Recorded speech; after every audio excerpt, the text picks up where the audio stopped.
Hi friends, இன்றைக்கி நம்ம ஒரு முருகன் சிலையை வச்சு இன்னொரு முருகன் சிலை எப்படி செய்யலாம்னு சொல்லிட்டு பார்க்கலாம். அதுக்கு கோதுமை மாவில் கொஞ்சமாக தண்ணி சேர்த்துட்டு இந்த மாதிரி ரஃபாக பிசைஞ்சு எடுத்துக்கலாம். சாஃப்டாக பிணையணும்னு அவசியம் இல்லை.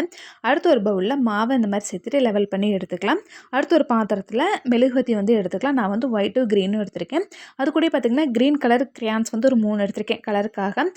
மெழுகுவத்தி க்ரீன் கலர் இருந்தனால அதே க்ரீன் கலர் எடுத்துக்கிட்டேன். இது 2 பாயிலிங் மெத்தடில் நம்ம உருக்கி எடுத்துக்கலாம். அடுத்து நம்ம பிசைஞ்சு வச்சுருக்க மாவில் முருகன் சிலையை வச்சு இந்த மாதிரி அச்சு எடுத்துக்கலாம். அச்சு எடுத்ததுக்கப்புறமா நம்ம உருக்கி வச்சுருக்கோம் இல்லையா மெழுகுவத்தி, அதை ஊற்றிட்டு ஒரு அரை மணி நேரத்துக்கு நல்லா காய வச்சுக்கலாம். அரை மணி நேரத்துக்கு அப்புறமா அந்த சைடில் உள்ள மாவுலாம் ஃபஸ்ட்டு ரிமூவ் பண்ணிக்கோங்க. அடுத்து பார்த்திங்கன்னா இந்த மாதிரி ரிமூவ் பண்ணிகிட்டே இருந்திங்கன்னா சூப்பராக விட்டு வந்துடும். சைடில் உள்ள மாவெல்லாம் சின்ன ஊசி வச்சு இந்த மாதிரி எடுத்துக்கோங்க. பாருங்கள், சூப்பரான அழகு முருகன் நமக்கு கிடச்சிட்டாரு.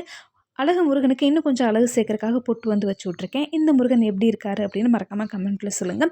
உங்களுக்கு இந்த வீடியோ பிடிச்சிருந்துச்சுன்னா லைக் பண்ணி சப்ஸ்கிரைப் பண்ணுங்கள். தேங்க்யூ.